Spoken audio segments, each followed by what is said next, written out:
Hey guys, this is Vadim with Max Tech, and we are back this morning with some new videos for you guys. What we have right here are two MacBook Airs. They're both 2020 models. They're both $999. They both have 8 gigs of RAM, except this one has an Intel chip, and this one has Apple's brand new insane M1 chip. Now what we're gonna do in this video is compare everything, all of the new changes, all the differences. We're gonna be looking at the thermals, the temperatures, using this little Seek thermal camera attachment. It's actually really cool. I'll show you guys in just a second. We're gonna be playing some games. We're gonna do some iPad games with controller support. We're gonna test that out. We're also gonna play some x86 games under Rosetta. And of course, we're gonna be testing out some benchmarks and some other real world tests to see how big of a difference there is between these two, because this is the most fair comparison you can make. They're both the base model MacBook Airs for $999. And the last thing we're gonna test is battery life. As you can see, both of these are plugged in. Now what we're gonna do is we're gonna unplug them. We're gonna run all the tests throughout this entire video, however long it takes to shoot this, and at the end, we're gonna check the battery life on both of these to see how big of a difference there is. The first thing we're gonna do is get an initial thermal reading. We have the Seek Thermal app right here open, and as you guys can see, on the Intel side, we're at 33 degrees Celsius. These are both plugged in and they are idle.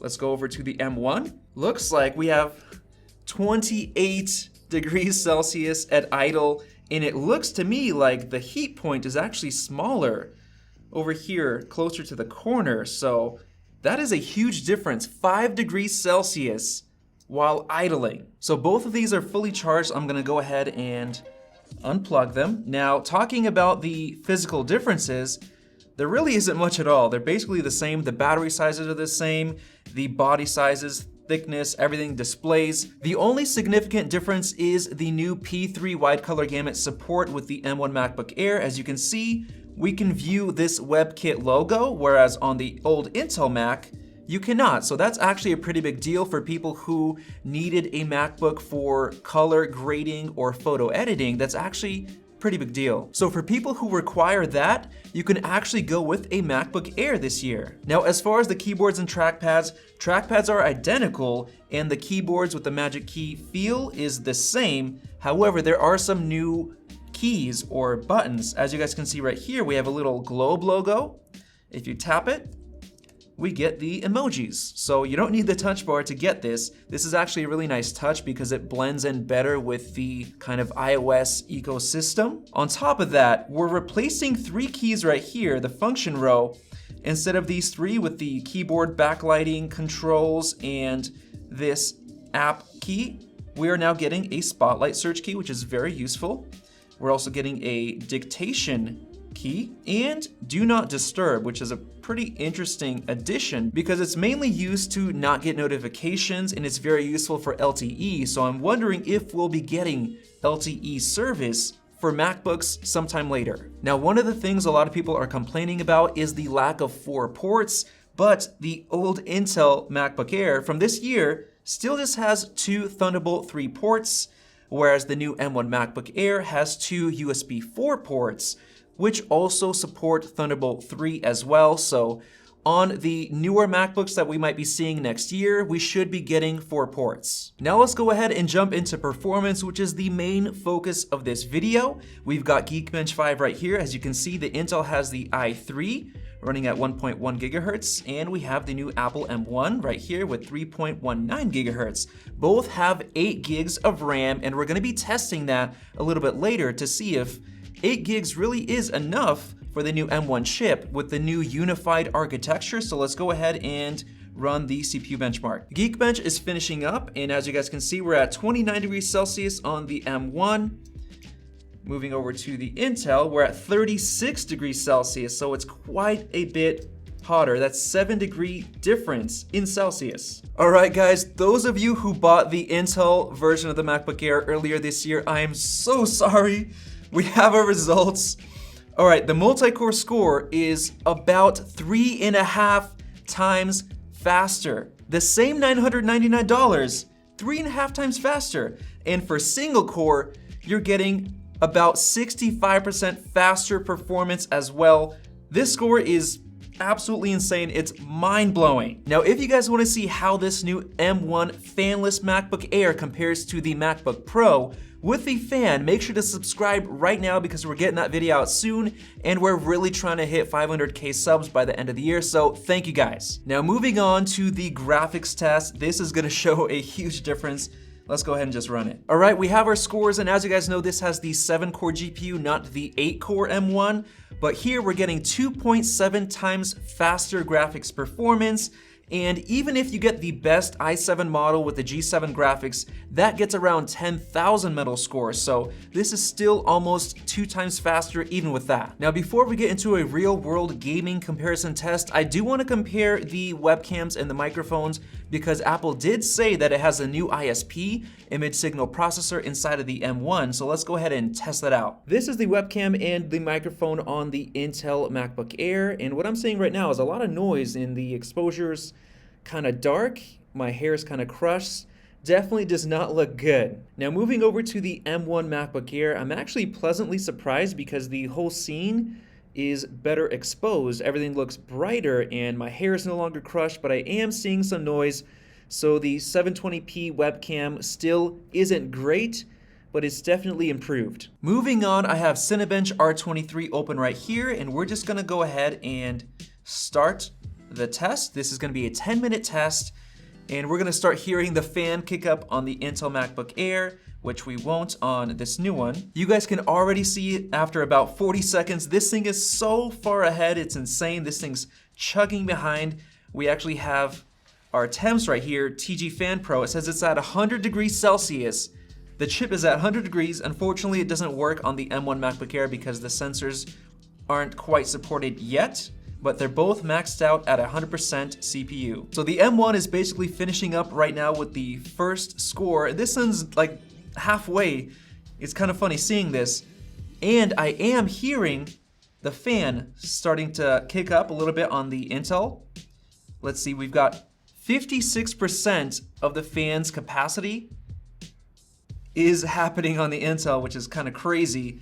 This is completely fanless, you don't have to worry about that at all. Now it's going up to 61%, and it's very interesting that it's been at 100 degrees the whole time, and it's only now starting to kick up. It actually took quite a bit, a couple of minutes. All right, we're about 7 minutes into the test, and we're at 100% fan speed on the Intel. You guys can probably hear that. Now, looking at the thermals, the Intel MacBook Air looks to be at 40 degrees Celsius, actually 41 right there.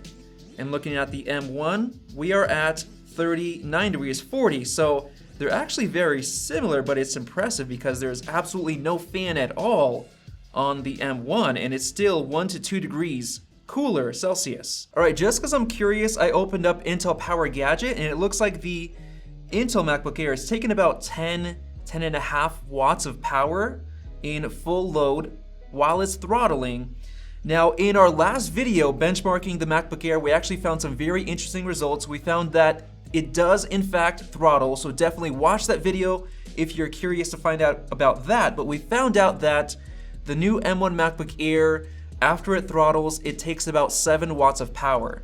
So even when you're doing a full workload throttling, the M1 is gonna be taking less battery life as well. All right, we just got our results, and this is hilarious. 66.25 points on the M1, 16.63 points on the Intel. Now, that gap is increased. So in Geekbench 5, it was around 3.5 times faster. Now it's 4 times faster. So that shows the difference in thermal throttling, which is hilarious because this has no fan at all, completely silent compared to a fan-powered Intel MacBook Air. This is just, it's crazy. Now, I know not everyone's gonna put that heavy of a workload on the MacBook Air. Of course, you can now with the M1 MacBook, but in the real world, what does being fanless truly mean. With the Intel MacBook Air, a lot of people complained about zoom, so we have it open right here. So far, everything's going well, but we're gonna see after a little bit of time, does it heat up and does the fan kick up? So far, it's been a couple of minutes, and the Intel model, it's heating up already to around 70 degrees Celsius. Now the quad-core models, they heat up a lot more. This is the dual-core i3, so this one is a little bit better in terms of thermals and fan noise. All right, so it's been about 15 minutes using zoom exclusively on both of these, and so far the dual-core i3 MacBook Air is fine. The fans aren't kicking up yet, so it seems like when it's by itself, it's totally fine, but when you start multitasking, we did notice that it started to use a little bit more power and started heating up a little bit more. But one thing that's very interesting is that right now, the CPU on the Intel MacBook is taking about 5 watts of power, the entire CPU, whereas over on the M1 MacBook Air, the entire package, including the RAM and everything in that M1 chip, is taking 1.3 watts. So 1.3 watts compared to 5, but if we just look at the CPU by itself, 0.565 watts with the M1 is all it's taking compared to around 5 watts on the Intel. So this is actually gonna have a significant impact on long-term battery life when doing stuff like this, Zoom calls. At this point, the quad-core models would already be running loud, the fans would be kicked up, and that's why we recommended the dual-core i3, is because it's a lot better for thermals. Now in reality, most people will also have something else open, maybe a couple of different apps, multitasking, typing. So what we did is we opened up Google Chrome. Now of course we don't have the updated Apple Silicon version because that got taken down, so we have the original Chrome version. It is running under Rosetta, so it's not optimized for it. The CPU on the Intel is showing 100 degrees Celsius, so just running Zoom and one video, it's maxed out. So this right here is a 1080p 60 video running on both, and I don't know if you guys can notice, but the M1 is playing it back perfectly, 60 FPS, whereas on the Intel, we're dropping a lot of frames here. The CPU on the i3 is at 100 degrees Celsius. I can hear the fans, they're very loud, and we are having issues where this keeps buffering, it's not very responsive, and it's dropping frames like crazy, whereas the M1, perfectly smooth, 60 FPS, no issues.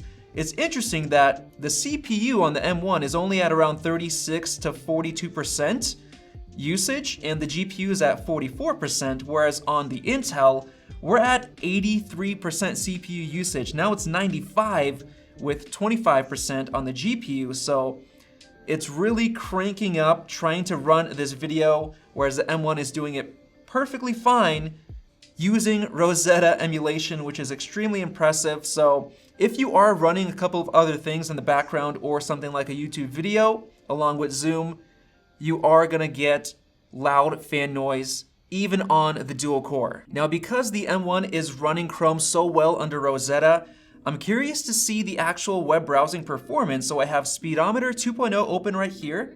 I'm gonna go ahead and run it. All right, wow, now this I was not expecting, because even though we're under Rosetta, 114 runs per minute compared to 95.9. This is optimized for x86.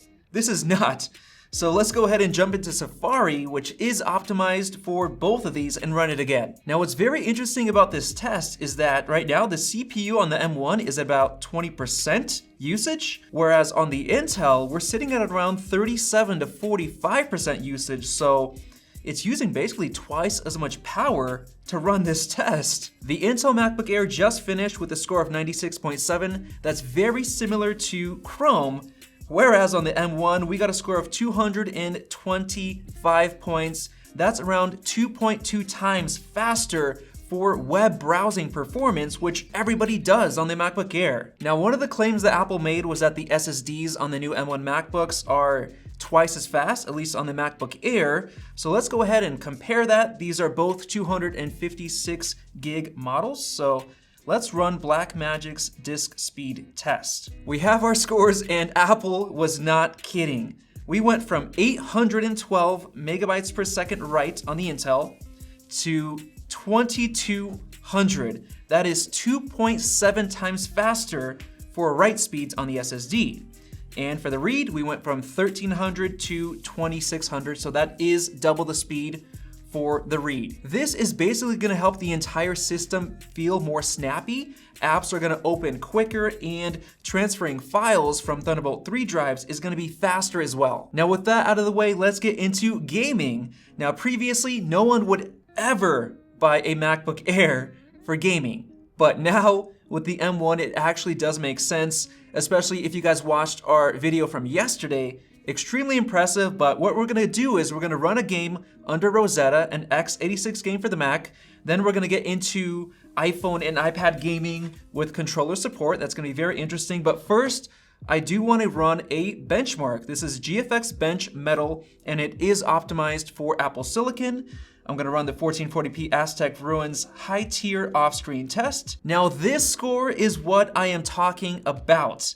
If you guys remember, we ran the metal test in Geekbench. The M1 was 2.7 times faster in that benchmark, but for gaming, we are getting 4.16 times faster with the M1, an even bigger gap for gaming. We have League of Legends open right here. It's actually finishing up downloading on the Intel version.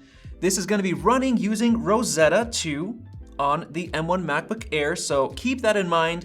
But while it's downloading, I'm gonna go ahead and show you guys the iOS game support. Here I am in the App Store, and I just searched up Call of Duty because I'm trying to play Call of Duty Mobile, but unfortunately it's not there. I don't know if you guys can see, but right here on the M1 MacBook, we have an additional option to choose iPad and iPhone apps, and Call of Duty Mobile does not show up. So I'm sorry for all the people I hyped up, because on day one, we are not getting all of the games that we want to play. Now, I actually did a little bit of research, and it seems like there are some games that did not automatically get put on the Mac App Store, and I feel like it could be because of controller support, because I looked up a lot of controller games and those games would not show up. But I was able to download a couple of games just to show you guys how it's gonna be like. Of course, apps are gonna be the same way. So here we have Eternium. It's an RPG. Now for an iPad game like this, it should be supporting full screen, but it seems like there's a bug where the full screen button is not working, so we're getting this smaller window. But the cool thing about what Apple is doing is they're doing automatic translation. So when you click on the trackpad and when you swipe, it gets translated to a touch on an iPad. So I'll show you guys. Here we are, we're playing. Every tap that I do gets registered, so I'm able to play just like you would on an iPad. Another cool thing is that it did say that it logged into Game Center, but here I am, check this out. I'm just clicking and I'm playing just like that. I'm able to move around. Now watch this, it supports swipe support. So this game actually has swipe gestures. So this is a pretty fun, free RPG. And as you can see, it's working pretty well. I'm getting no drop frames, no issues at all playing a game like this. Now I'm gonna go ahead and close this and show you guys the other game that I downloaded. This one is Dark Raider. It's also free and it does have controller support. As you guys can see, we have Game Center showing up right here. So the nice thing is that when you play on your Mac, it's gonna sync up to your results or your progress on your iPhone or your iPad. So let's get right into it. This is the Xbox wireless controller. I'm gonna just put it into pairing mode. All right, we're in pairing mode and it pops up right here, Xbox wireless controller, just like that. Click connect, and there we go. The controller is connected and already it's working perfectly, just like that. So let's continue. As you guys can see, controller support is working on this game, and basically this shows that it's gonna work the same way on other games. Now, I do expect games like Call of Duty Mobile and the better games to come out very soon. They better. With controller support, because I'm so excited to play that. And we should be seeing full screen support coming soon as well. I think it's just a bug that we're getting. No drop frames, no stuttering. I mean, this is great. Now, of course, it's not just the games. Apple actually has a new category right here with a bunch of new different apps like HBO Max, other stuff like that that came from the iPhone and the iPad, Look at that, E-Trade investing. That stuff is gonna be showing up on these Macs, and I think over time, it's gonna get much better as more developers realize that they can code for both of these at the same time. There's gonna be better support. There's gonna be much better games showing up with controller support, all that kind of stuff, and hopefully keyboard and mouse gaming support coming soon, because Apple did talk about that at their WWDC. So if an iPad gets keyboard and mouse support, the MacBook is gonna get it too. Now we're back in League of Legends. We have the practice tool opened right here. So we're gonna go ahead and join one of those matches because you guys kind of made fun of us in the last one for dying in an actual match. So let's get into it. Here we are in the graphics settings. They're both set to the default, which is 1440 by 900 resolution. The custom slider is to increase quality on both, and they both have everything on medium. And anti-aliasing is enabled as well. So let's load these graphics settings. Now, when we're just standing there and idling, the Intel MacBook Air was getting around 80 FPS compared to 120 FPS on the M1. Right now that we're getting into some action, I've got 60 FPS on the Intel. I've got 107 FPS on the M1, 110. So 60 to 67 FPS compared to, oh look at that, 130 I just hit on the M1. So when you're in action, there's an even bigger gap, 138. What I'm gonna do now is go back into our graphics settings and I'm gonna max everything out to see how they both handle it. 2560 by 1600 on the resolution, very high on all of these settings, just completely max them out. I'm hitting 75 FPS right now on the M1 compared to 30 and 37 on the Intel. So basically what we're seeing is when we're maxing out the graphics, we're getting 2 times better gaming performance on the M1. But do not forget, this is an x86 optimized Mac game, and it's running under Rosetta. It is not optimized for Apple Silicon. And to think that we're getting performance like this for the same price, $1,000, is just mind-blowing. And you don't even have to wait for apps and games to be optimized for Apple Silicon. This is just incredible. I'm definitely hearing the fans on the old MacBook Air. Of course, the M1 is fanless. Now, I got my thermal camera right here, looking like 49 degrees Celsius on the Intel. That's hot. 36 degrees Celsius on the M1. 13-degree difference. And this one has a fan. Now let's go ahead and get into the Logic Pro music production testing. I have the new Logic benchmark open up here. I've adjusted the settings to use the maximum amount of processing threads, 8 here and 4 there. I've messed with all the settings. Now you might see that we have 250 tracks loaded up. That's because we were testing on the iMacs previously, but let's see how many tracks each one of these can handle. Now I do want to mention before we begin this test that we are going to be testing this with the M1 MacBook Pro that does have a fan and it is able to hit higher frequencies. So if you want to see that, definitely subscribe right now. I have 20 tracks loaded up and let's go ahead and hit play. And if it's not going to work, it should crash. Yep, the Intel just crashed and the M1 is still chugging along. What's its perfectly CPU fine. usage on the M1? CPU usage is 34%. Really? On the M1. Try it again on the Intel. What's the CPU usage there? 100? Let's see. It spikes up, it hit 50, and it just crashed. But this one's still going strong. Now because the Intel MacBook Air crashed, I'm gonna try to run 10. We'll see if it can run 10 tracks. Oh, I just saw it skip, but it's still going.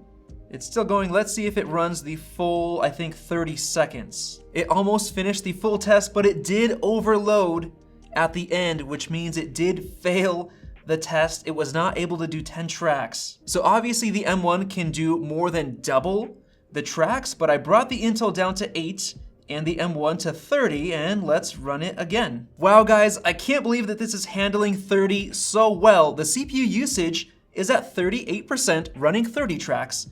This one is at 60% running 8 tracks. The Intel MacBook Air handled 8, so I'm gonna turn on one more, 9, and let's go up to 50 tracks on the M1. The M1 is handling 50 with ease. The CPU is still at 51% usage. It's not skipping a beat.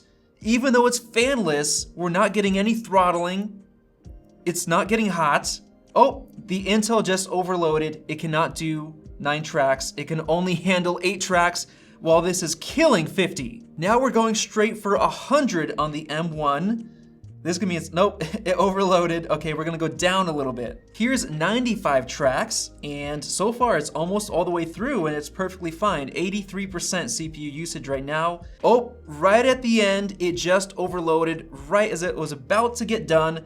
So I think 95 is still too much, maybe 94, 93. That is insane because we tested the 2020 iMac, the 27-inch model with the 8-core processor. That's $2,300, and that was able to handle 125 tracks.